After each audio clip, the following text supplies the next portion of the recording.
오늘 함께 볼 말씀은 구약성경 시편 108편 1절부터 5절의 말씀. 구약성경 884쪽 전후 시편 108편 1절부터 5절.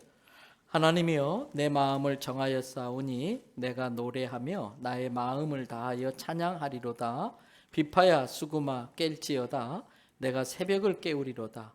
여호와여 내가 만민 중에서 주께 감사하고 문 나라 중에서 주를 찬양하오리니 주의 인자하심이 하늘보다 높으시며 주의 진실은 궁창에까지 이르나이다. 하나님이여 주는 하늘 위에 높이 들리시며 주의 영광이 온 땅에서 높임 받으시기를 원하나이다. 아멘. 할렐루야. 오늘 또 저와 여러분의 가정, 자녀 그리고 하는 모든 일들마다 하나님의 돕는 손길로 함께 하시길 주님의 이름으로 축복합니다. 성경을 보면 어떤 사람에 대해서 이러이러한 사람이다 라고 표현하는 내용들이 좀 나옵니다. 예를 들면은 노아의 경우는 창세기 6장에 보니까 노아는 뭐라고 그랬어요? 의인이요 당대의 완전한 자다. 노아를 그렇게 성경은 이렇게 기술해 놓고 있어요. 또 민수기 12장에 보면 모세에 대한 표현도 나옵니다. 거기 빨간 글씨로 말씀 떴네요. 모세는 온유함이 지면의 모든 사람보다 더하더라.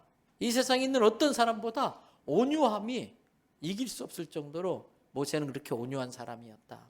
또 요한복음 1장에 보면 예수님이 제자들을 부르시는데 그때 나다나엘이라는 사람이 예수님께 제자가 되려고 나올 때 하신 말씀이에요.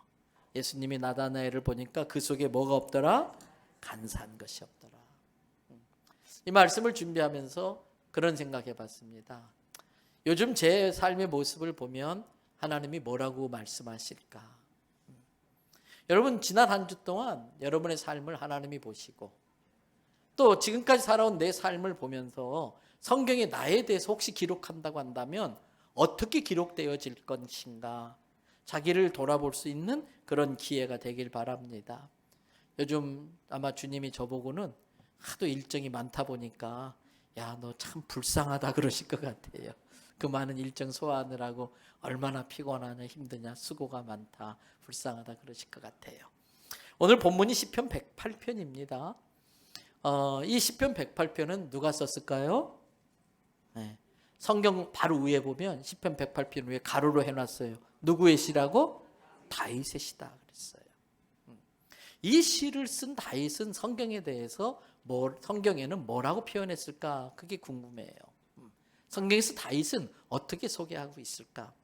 그 중에 하나만 살펴본다면 사도행전 13장 22절에 나오는 내용입니다. 사울왕의 뒤를 이어서 다윗을 왕으로 세울 때에 사무엘 선지자가 한 말인데 사도 바울이 이제 그걸 인용해 가지고 한 말씀이에요.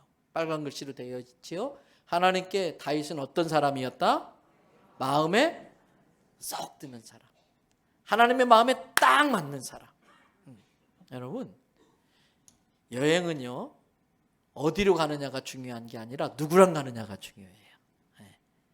마음에 맞는 사람하고 가면요 음식이 좀 안 좋아도 여행이 좀 피곤해도요 행복하고 재밌어요. 근데 마음이 안 맞는 사람끼리 여행을 가면요 여행 내내 피곤해요. 그리고 그 많은 돈을 들이고 시간을 들여서 갔다 왔는데 마음 안 맞는 사람과 불편하게 여행하고 오면 아까워 죽겠어요. 이번에 필리핀 단기 선교 갔는데 너무 재밌는 거예요. 선교가 좀 고생스럽기도 한데 이번에는 별로 고생스럽지도 않더라고요. 좀 널널하게 일정을 잡고 너무 좋은 거예요. 왜?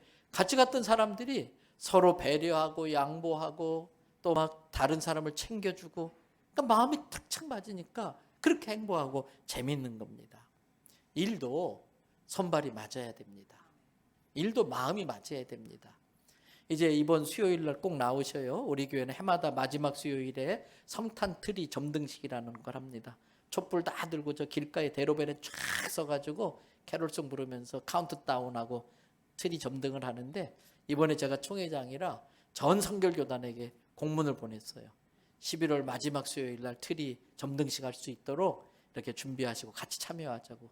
또 다른 한국교회 초교파 여러 교단장을 통해서 같이 일에 동참하자고. 그래서 제가 몇 년 전부터 기도하는 게 대한민국의 모든 교회가 마지막 수요일 날 밤 9시 수요일 밤 예배 마치고 동시에 교회마다 트리블을 착 켜는 거예요.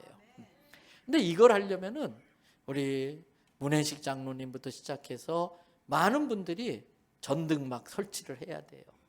그게 쉬운 일이 아니에요. 저 교회 정탑 올라가서 큰 별을 매달아야지요. 아래 막 전기줄을 내려뜨려야지요. 마음이 착착 맞아야 되는 거예요. 그러면 그 일을 해도 재미가 있고 행복하지 않습니까? 하나님은 사울을 이스라엘 왕으로 세웠는데 많이 실망했었습니다. 왜? 사울 왕이 변질돼 버렸어요. 사람은 변화를 통해 성숙해야지 변질되면 안 돼요. 변질돼 버린 거예요. 그래서 하나님 마음에 맞지 않는 일만 골라서 하는 겁니다. 그래서 안 되겠다. 내 마음에 맞는 일을 해줄 수 있는 다른 왕을 찾아봐야겠다. 찾고 있는데 하나님 눈에 쏙 들어오는 사람이 있었어요. 누구였지요? 다윗이에요. 다윗. 무엇이 도대체 하나님의 마음에 다윗이 쏙 들게 했을까? 이유가 있습니다.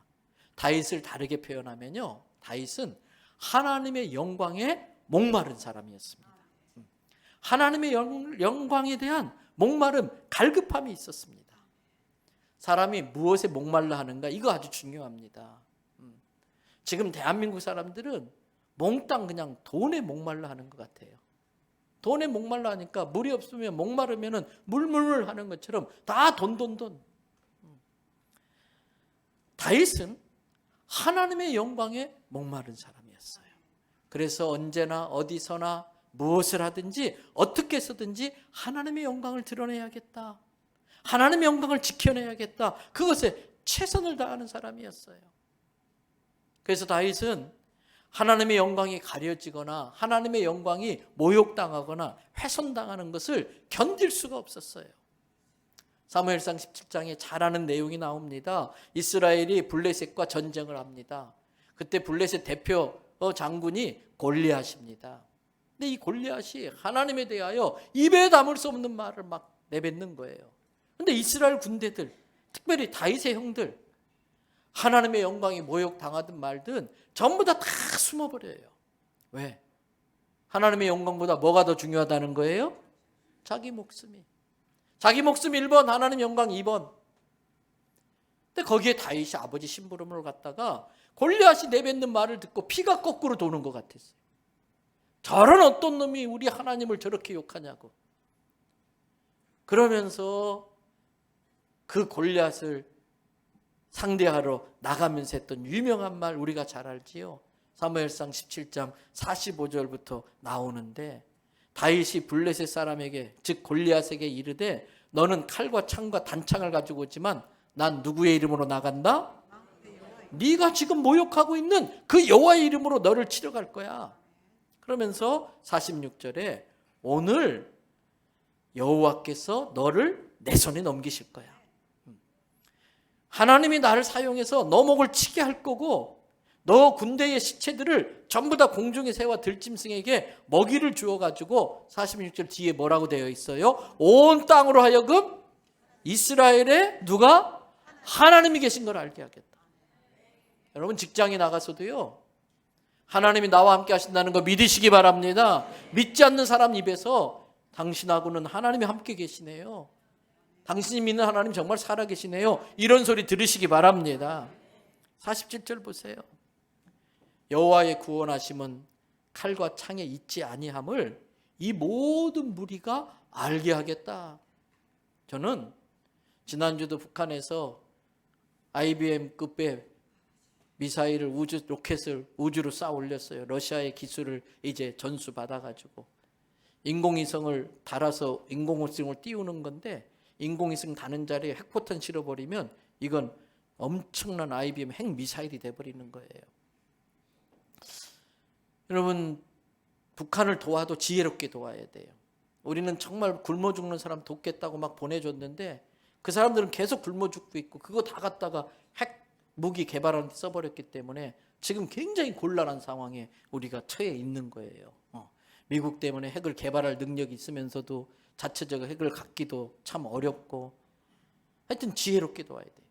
그런데 우리가 믿어야 될 것은 거기가 핵을 갖든 안 갖든 상관없이 전쟁은 여호와께 속한 줄로 믿습니다. 아까 47절 말씀 보세요. 뒷부분에 전쟁은 여호와께 속한 것인즉 그가 너희를 우리 손에 넘기시리라. 이게 다윗의 믿음이었어요.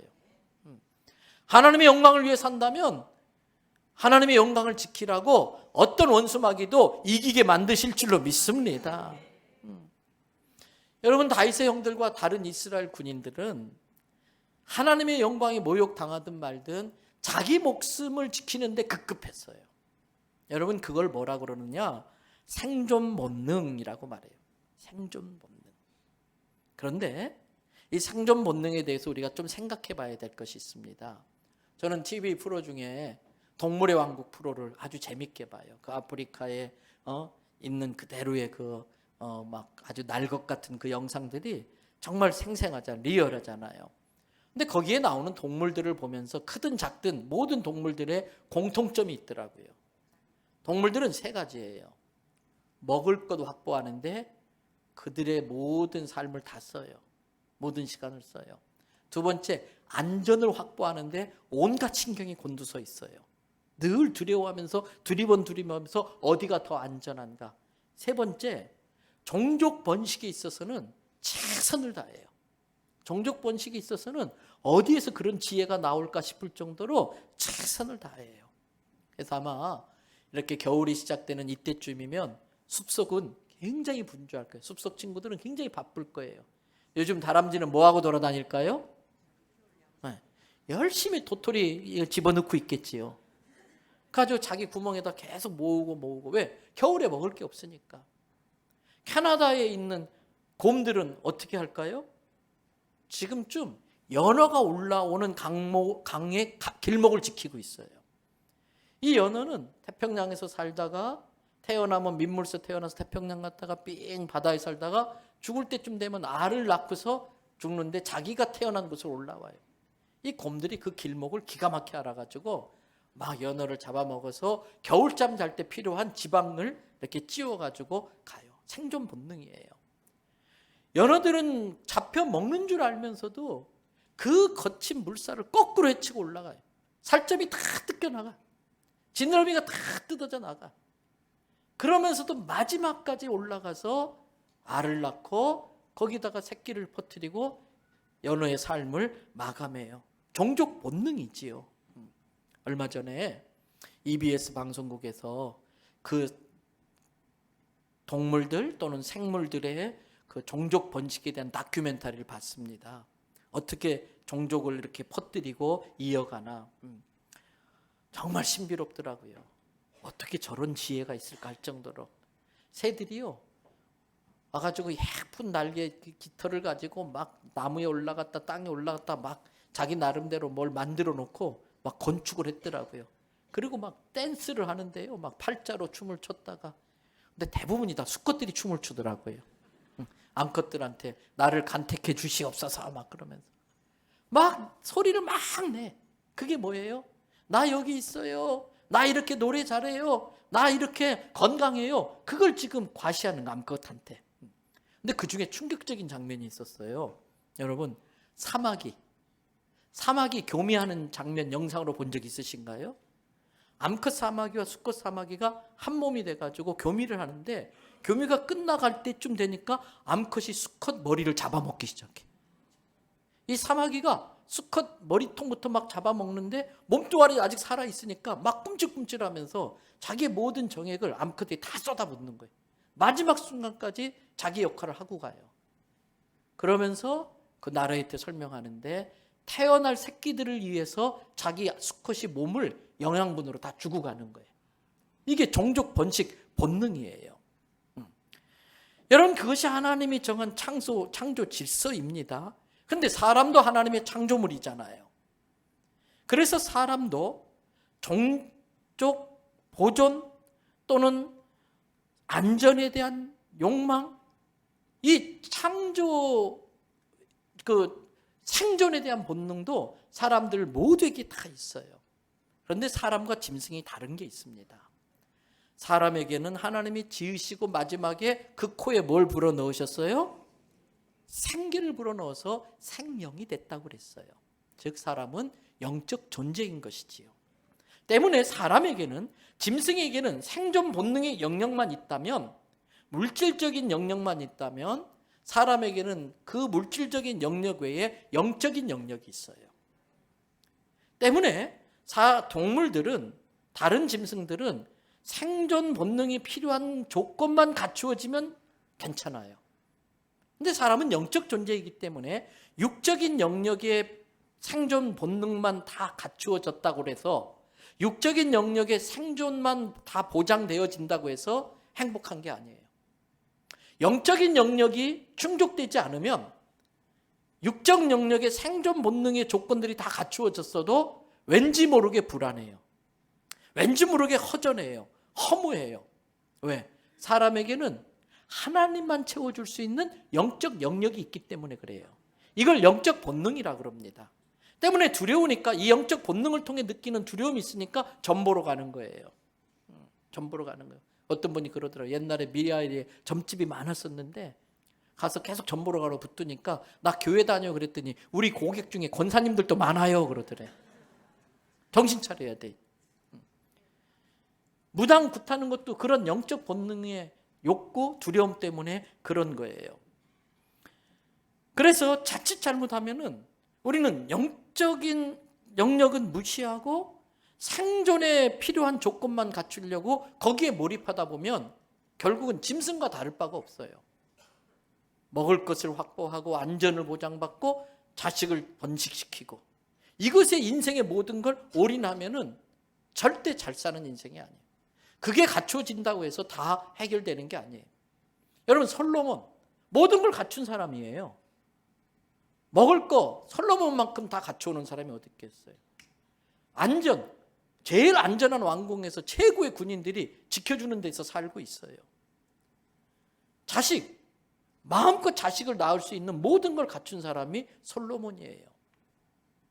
생존에 필요한 모든 걸 갖췄던 솔로몬이 전도서를 통해서 뭐라고 그럽니까? 헛되고 헛되며 헛되니 모든 것이 헛되고 헛되도다. 왜? 영적 영역이 안 채워지니까 물질적 영역에 생존에 필요한 모든 게 갖추어졌어도 뭔가 부족하다는 거예요. 그래서 하나님을 찾게 되는 거예요. 그게 영적인 본능이에요. 때문에 우리가 생존 본능에 빠져버리면 인생을 잘못 살게 돼요. 신앙생활도 생존 본능에 빠져서 제대로 신앙생활을 못할 수가 있어요. 그래서 교회도요, 다른 성도들을 내 생존 본능의 대상으로 삼으면 안 돼. 짐승이 다른 짐승을, 약한 짐승을 잡아먹어서 자기의 생명을 보존하려고 하는 것처럼 다른 성도들을 돈벌이의 수단으로 생각한다든지 내 생존 본능의 대상으로 먹잇감으로 이용하면 안 돼요. 예수님을 머리로 교회는 한 몸이라고 그랬어요. 때문에 다른 지체를 내가 잡아먹으면 그건 이 몸 전체가 잡아먹히고 이 몸 전체가 썩는 게 돼서 결국 나도 같이 썩어 죽게 되는 거예요. 종족 보존의 본능 아주 중요하지요. 교회 안에서, 교회 학교에서 아이들이 싸울 때가 있어요. 그때 자식 문제가 되면 약간 우리가 뚜껑 열려버릴 수가 있어요. 자식 문제가 되면 흥분할 수 있어요. 그때 절제하셔야 돼. 조심하셔야 돼.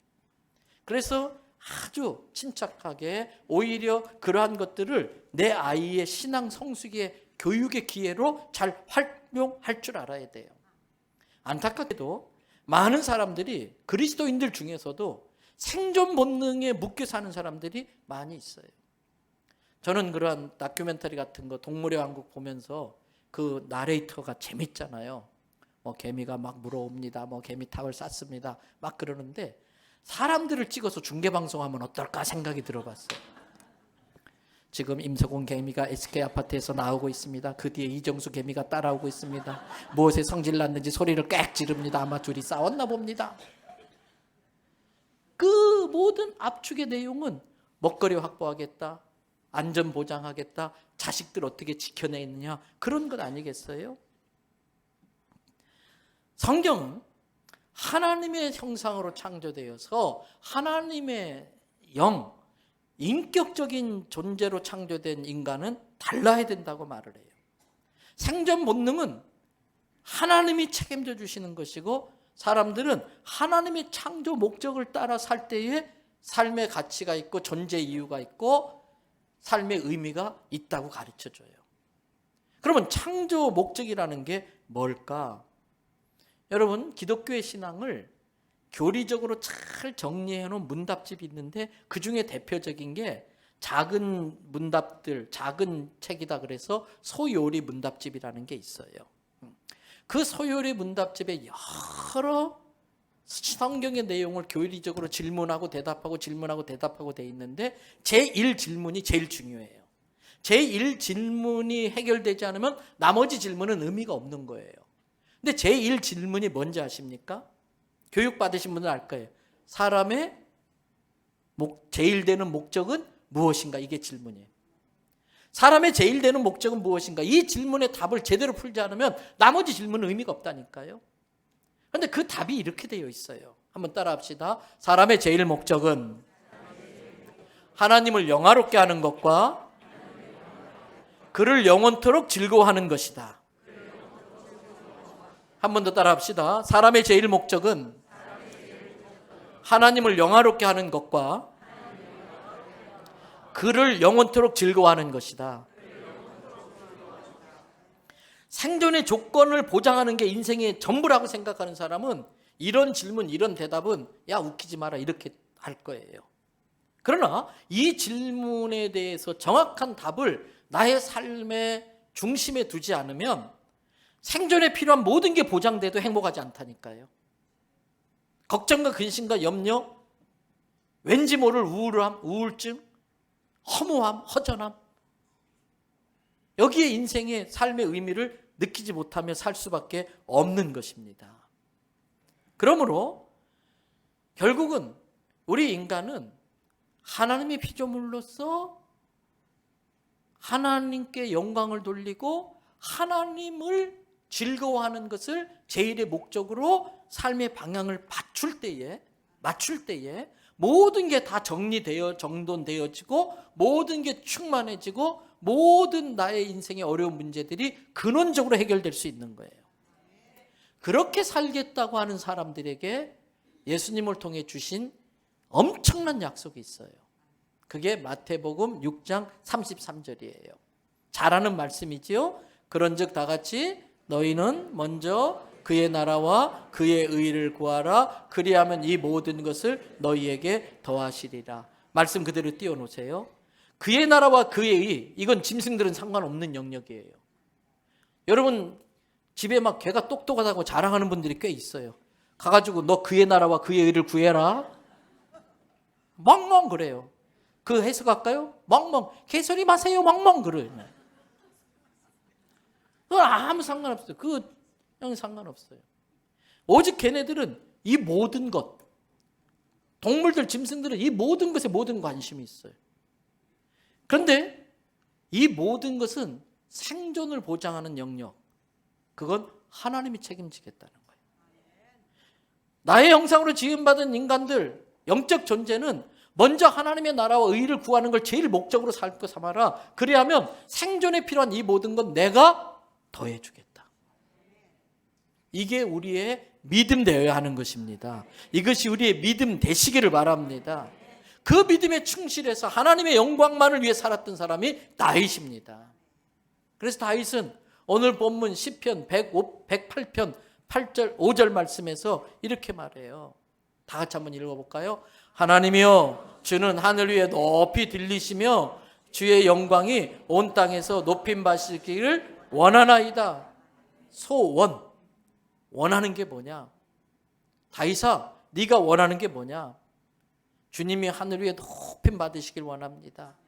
예배를 통해, 찬양을 통해, 섬김을 통해 주님 높임 받으시길 원합니다. 그리고 주의 영광이 온 땅에 충만하길 원합니다. 이게 다윗의 소원이었어요. 오늘 오후에 추수감사절 우리 남녀전도회가 준비한 찬양 축제가 있어요. 어느 기관이 올해는 또 1등 할 건가 초미의 관심사인 것 같아요. 어제도 막 늦게까지 막 연습을 하시고 리허설을 하시고, 늘 추수감사 될 때마다 놀라는 건 도대체 언제부터 준비해서 어디서 연습했길래 저렇게 잘하나. 하여튼 비밀을 지켜가면서 막 딱 터뜨리는데 정말 대단해요. 그런데 주객이 전도되면 안 됩니다. 부와 주가 바뀌면 안 됩니다. 우리가 재미도 있고 또 열정적으로 1등 하려고 노력하는 건 생존 본능, 그건 창조 질서입니다. 나쁜 건 아닙니다. 그런데 그것에 멈춰버리고 그 찬양을 하는 본질적인 목적, 하나님의 영광이 훼손되면서까지 경쟁이 심해진다? 때려치는 게 더 낫지요. 성도끼리, 남녀전도끼리 서로 경쟁해서 불편해지면서까지, 그리스도의 몸인 다른 몸을 아프게 하면서까지 우리가 1등 해야 되겠다? 안 하는 게 낫지요. 때문에 사도 바울이 자기의 삶을 살면서 그가 갖고 있는 분명한 인생의 어떤 판단의 기준이 있었어요. 그것은 우리가 잘 아는 고린도전서 10장 31절의 말씀이에요. 방송실 제가 순서 좀 바꿨어요. 알아서 띄우든지 말든지 알아서 하세요. 다 외우는 말씀이에요. 야, 방송실 기가 막히네. 박수 한번 해주세요. 제가 예배 때마다 원고를 왔다 갔다 앞뒤로 막 넘나들 때도 있는데, 거의 물론 원고 따라 하지만은 막 이렇게 탁탁 찾아내세요. 기가 막혀요. 다 같이 한번 읽어볼까요? 그런즉 너희는 먹든지 마시든지 무엇을 하든지 다 하나님의 영광을 위해서 해라. 아무리 큰 돈이 돼도 하나님의 영광이 훼손당할 것 같으면 안 하는 거예요. 아무리 손해가 돼도 하나님의 영광을 드러내는 일하면 하는 거예요. 하나님의 영광을 위해서라면 꿀꺽 삼켜야 되고요. 하고 싶은 말도. 하나님의 영광을 위해서라면 돌로 얻어 터져도, 돌을 나를 때려도 입술을 열어 복음을 전해야 되고요. 다윗은 이게 기준이었어요. 여러분, 우리가 그렇게 살아야 될 중요한 이유는 예수님께서 저와 여러분들을 위해서 자기 피값으로 죄의 값을 지불해 주시고 죄와 사망의 멸망에서 우리를 구원해 주셨기 때문이에요. 죽으심으로 죄값을 지불하시고 부활하심으로 영원한 생명을 보장해 주시고, 그를 믿는 자에게 부활의 천면 열매가 돼서 그를 믿는 우리가 부활의 둘째, 셋째, 넷째 열매가 되는 영원한 생명이 있다는 걸 우리에게 보여주시고, 그 영생을 가지고 천국을 향해 가는 게 우리 사람의 삶이라는 거예요.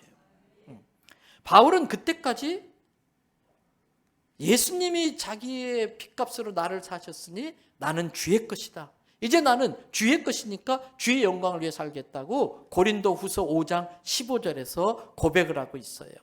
같이 한번 또 말씀 띄워주시면, 그가 모든 사람을 대신하여 죽으심은 살아있는 자들로 하여금 다시는 그 자신을 위하여 살지 않고 오직 그들을 대신하여 죽었다가 다시 살아나신 이를 위하여 살게 하려 합니다.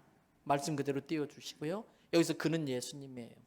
예수님이 나를 포함해서 모든 죄인을 대신해서 십자가의 죽으심으로 죄값을 지불했다. 그래서 예수님 십자가 마지막 죽으실 때에 지난주 세례 교육 받으신 분들 제가 설명해 드렸어요. 마지막 하신 말씀이 테텔레스타이, 헬라어예요. 외상값 갚았다. 내 모든 죄값을 외상값 갚으셔서 채무자의 권리, 사단의 권리를 무효화시켜버리고 무력화시키고, 생명의 창조자이기 때문에 죽음의 권세를 이겨내고 부활하심으로써 우리에게 영원한 생명을 주시는 구원의 은혜를 베풀어 주셨다는 거예요. 그래서 나는 이제 내 것으로 살지 않고 주님 것으로 살겠다.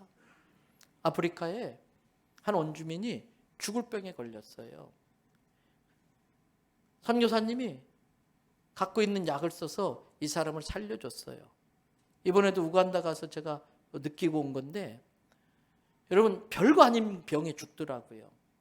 말라리아 약 그거 몇 푼 안 되는 건데 그게 없어가지고 그거 먹으면 사는데 그냥 죽어요. 그리고 어떤 병 같은 것도요, 이분은 그 항생제 내성이 없어서 이분들은 웬만한 약만 써도 그냥 병이 잘 나서요. 그래서 한 아프리카의 산 원주민이 그렇게 죽을 목숨이 살게 된 거예요. 그런데 며칠 있다가 아침에 선교사님 집 앞에 뭐가 웅성웅성해서 뭔가 갔더니 이 새로 이제 죽었다 살아난 이 사람이 자기 아내, 자녀, 짐승들, 재산을 다 끌고 온 거예요. 이게 뭐냐 그랬더니 죽은 저를 살려줬으니까 이제 저도 그렇고 제 아내도 제 자식도 다 선교사님 것이라 드리려고 왔어요. 선교사님 거라고 다 주려고 왔다는 거예요. 겨우겨우 설득하고 달래가지고 돌려보내느라고 진땀을 뺐다는 거예요. 여러분, 그렇습니다. 오늘 우리가 주의 영광을 위해 산다는 것은 내가 주님의 것으로 주님의 말씀에 순종하며 살겠다는 거예요. 그래서 사도 바울은 앞에서 말씀드린 고린도전서 10장 31절이 모든 행동의 판단의 기준, 그 기준에 따라 사도 바울은 어떤 태도로 살아갈 것인가 고백을 한 내용이 나오는데 그게 사도행전 20장 22절부터 24절이에요. 22절에 보니까 내 안에 있는 성령님이 예루살렘으로 가도록 감동을 주셔서 가기는 가는데 또 성령님이 말씀하시길 인격적인 성령님이시라 거기에 가면 무슨 일을 당할지 몰라. 23절에 결박과 환난이 너를 기다리고 있어. 너 거기서 죽을 수 있어. 인격적인 하나님 성령님이시라 모든 정보를 알려주고 결정과 판단과 결정은 네가 해 하셨지만 24절에 내가 달려가야 할 길, 즉 주 예수께 받은 사명으로서 하나님이 주시는 은혜의 복음을 증언하는 일을 다 마칠 때까지는 무엇을? 나의 생명조차 조금도 귀한 것으로 여기지 않겠다. 즉 생명은 생존 본능의 영역이에요. 더 이상 사도 바울은 생존 본능의 영역에 매이지 않고 하나님이 내게 주신 사명과 비전을 위해서 나의 생명까지도 바치겠다.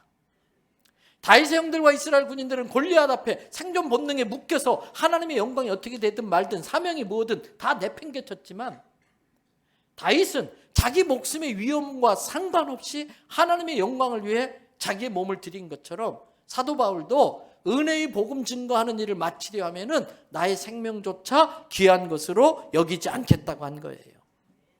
여러분, 제일 잘 사는 인생은 뭘까? 쉽게 말하면 저 샘턴 해운대 쪽에 사시는 분들이 대체적으로 우리보다 잘 사는 분들이 많을 것 같아요.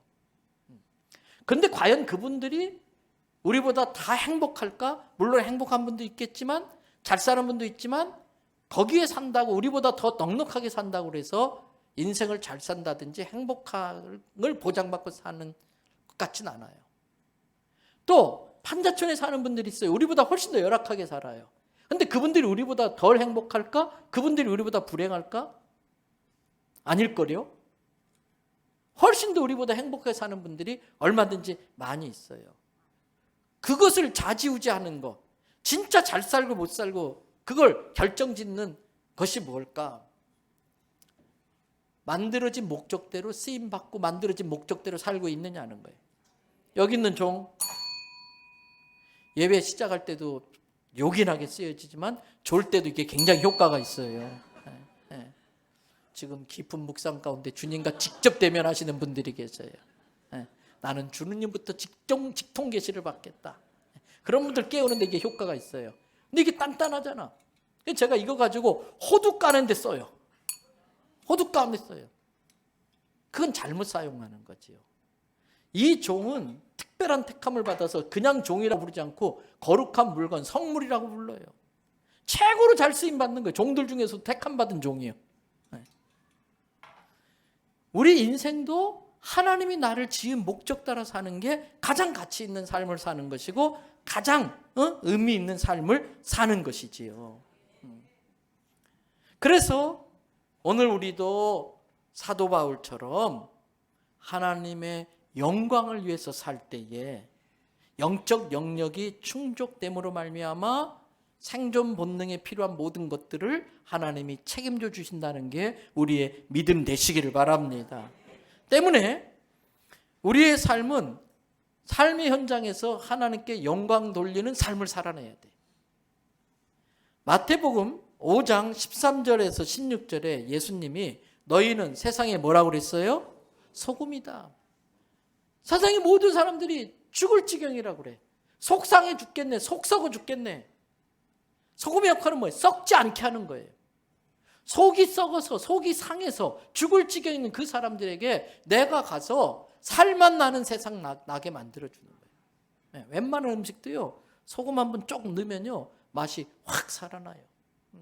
그래서 커피 아주 좋아하는 분들, 저 송정에 포장마차 커피집 가면요 원두커피 내릴 때 소금 한 2-3알 넣어줘요. 이거는 레시피 비법이에요. 맛이 확 살아요. 모두가 죽을 맛인 이 세상에 아우성되고 있잖아. 못 살겠어요. 힘들어요. 죽겠어요. 우리 보고 하는 소리요. 우리 보고 살려달라고. 예수님으로부터 세상의 소금이라고 임명된 여러분 와서 나 좀 살려주세요. 살맛 나게 좀 해주세요.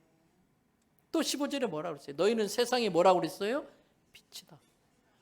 어둠의 권세에 사로잡혀 있으니까 이리 깨지고 저리 깨지고 어두움 가운데서 그렇게 열심히 사니까 자빠지고 넘어지고 깨지고 그 어둠의 권세를 예수 이름으로 물리쳐버리면 그들이 천국 가는 길을 찾을 거 아니에요.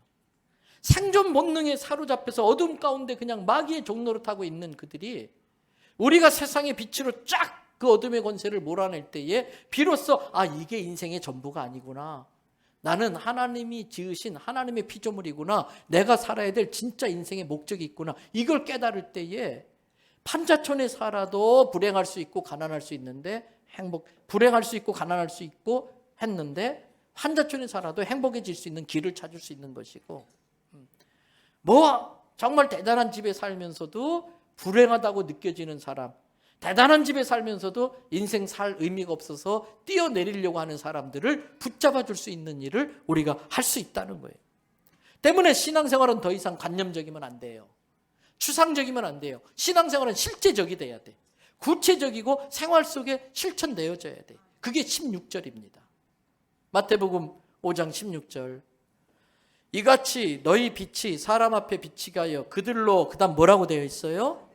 너희 착한 행실을 보고 하늘에 계신 너희 아버지께 영광을 돌려. 누가 영광 돌리게 될까요? 내 주변 사람들이. 나의 착한 행실을 본 사람들이 하나님 정말 계시네, 하나님 살아계시네, 하나님께 영광 돌릴 수 있도록 해라. 이게 예수님의 가르침. 세상의 빛으로, 세상의 소금으로, 그 세상의 빛으로 산다, 소금으로 산다는 건 착한 행실이에요. 때문에 신앙은 구체적이어야 돼요. 말씀 앞만 백독하고 앞만 암송해도요, 말씀대로 내가 살아서 누군가에게 나의 착한 행실이 드러나지 않으면 말씀은 말씀이 아니에요. 말씀은 내 삶을 통해 실천될 때에 살아나는 역사와 능력이 있어요. 그 살아난 말씀은 사람의 혼과 영과 관절과 골수를 찔러 쪼개기까지 해서 영적 대수술을 해서 사람을 살려내는 능력을 발휘할 수 있는 거예요. 내 삶을 통해 말씀이 착한 행실로 드러날 때에. 그리고 동시에 해야 될 일이 있습니다. 우리뿐만 아니라 이 땅의 모든 민족과 종족과 모든 백성들이 하나님을 깨닫고 하나님께 영광 돌리게 하는 일에 우리가 쓰임받아야 돼. 그걸 선교라고 말해요. 그래서 시편의 많은 기자들은 많은 열방들이 하나님을 찬양하게 되기를 간절히 소망했어요. 그 중에 하나가 시편 67편 3절부터 5절이에요. 우리 같이 한 목소리 읽어볼까요? 하나님이여, 민족들이 주를 찬송하게 하시며 모든 민족들이 주를 찬송하게 하소서. 온 백성은 기쁘고 즐겁게 노래할지니 주는 민족들을 공평히 심판하시며 땅의 나라들을 다스릴 것임이니이다. 5절 다 같이. 하나님이여, 민족들이 주를 찬송하게 하시며 모든 민족으로 주를 찬송하게 하소서. 모든 민족과 민족들이 주를 찬송하게 하도록 만들어 놓은 것, 그게 우리가 할 일이에요. 이 땅의 모든 사람들이 창조의 목적을 깨닫고 하나님의 영광을 위해 살도록 이끌어주는 거, 그게 우리가 할 일이에요. 그게 전도이고 그게 선교예요. 이제 내일 모레 화요일이면 2030년 엑스포 세계 박람회가 어디에서 개최될지 결정을 내리게 돼요. 여러 가지 조건으로 볼 때는 사우디에게 상당히 밀리고 있는 것 같아요. 그런데 이것이 유치되어져야 될 필요성이 우리나라에게는 절박하지요. 그 첫 번째 이유가 나라가 경제 발전하는데 큰 도움이 되고 부산 경제에 큰 도움이 되고 많은 일자리들이 창출되겠지요. 그런데 그거는 생존 본능의 영역이에요.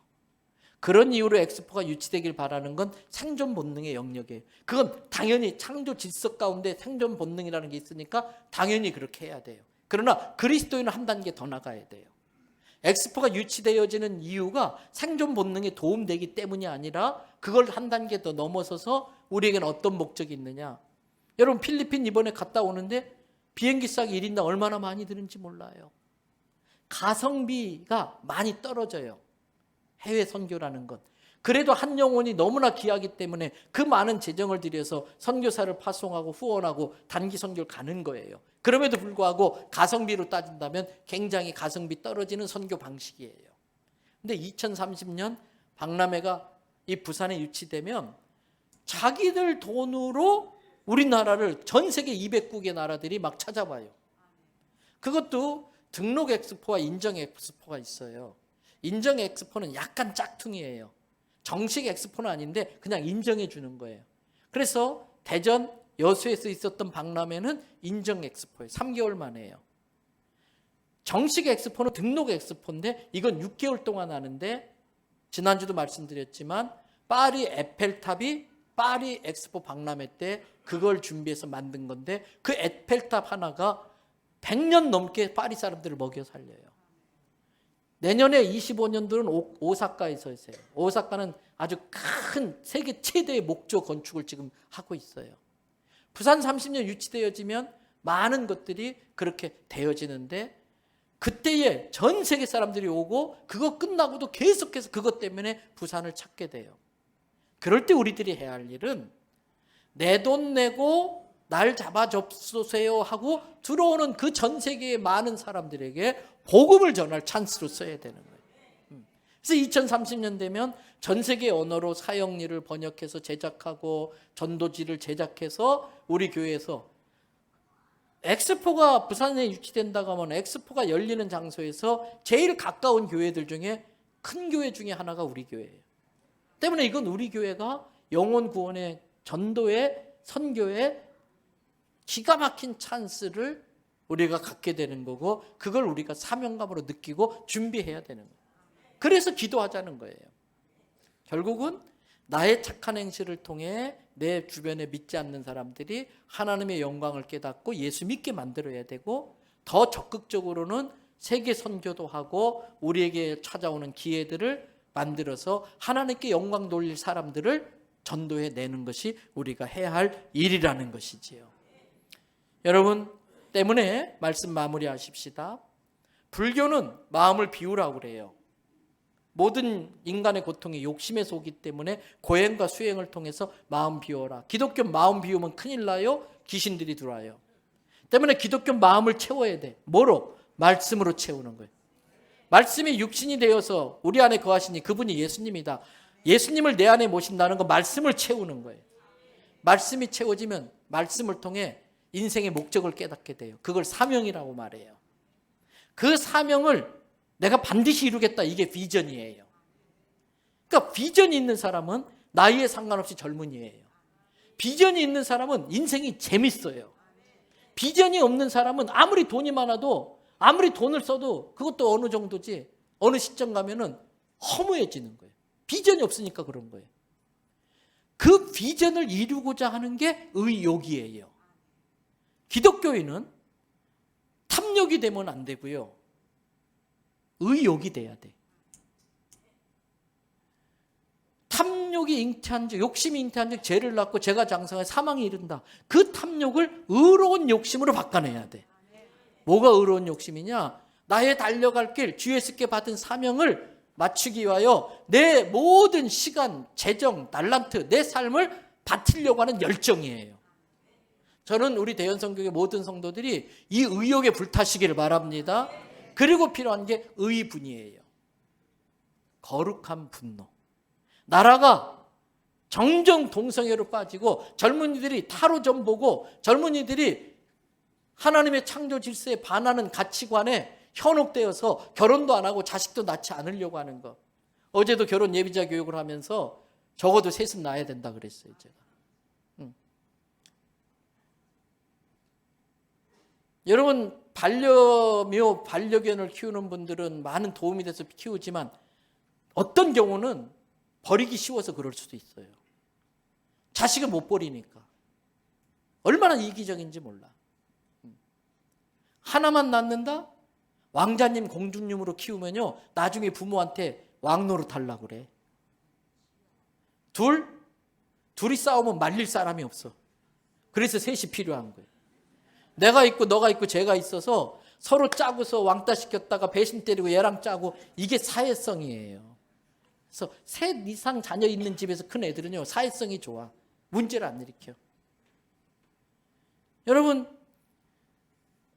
그래서 우리의 삶은 말씀이 들어와서 사명을 깨닫고 그 사명을 비전으로 품고 그 비전을 이루기 위해서 열정이 있는데 그게 의욕이고, 그 비전에 내가 점점 희석되어져 가고 그 비전이 점점 희미해져 가고 또는 이 세상에 하나님의 영광이 훼손되는 것에 대해서 분노가 일어나는 의로운 분노. 이게 영적 전쟁이에요. 그래서 우리 교회 청년의 이름이 예전사잖아요. 예수 전하는 사람이지만 줄여서 예수님 나라의 군대 같은 전사가 되라는 거지요. 저는 우리 교회 모든 성도들도 그렇게 의로운 분노로 영적 전쟁에 능할 수 있길 축복합니다. 강력하게 기도하셔야지. 그리고 내 마음에 4가지가 반드시 있어야 돼. 싸가지가 아니고 4가지. 자족할 줄 아는 마음. 그래서 이 정도면 충분해. 이 정도면 정말 내게 은혜가 좋게. 자족이 만족까지 가야 돼. 그 만족에서 남는 것은 풍족이에요. 내 인생을 만족하게 해주신 주님께 감사해서 만족을 넘어나는 풍족은 착한 행실을 하는데 쓰는 거예요. 흘려보내는 거예요. 축복의 통로가 되는 거예요. 그래서 4가지. 자족과 만족과 감사와 풍족. 풍족은 사명을 위해 쓰는 거예요. 저는 우리 교회 성도들이 사업을 잘하기를 축복합니다.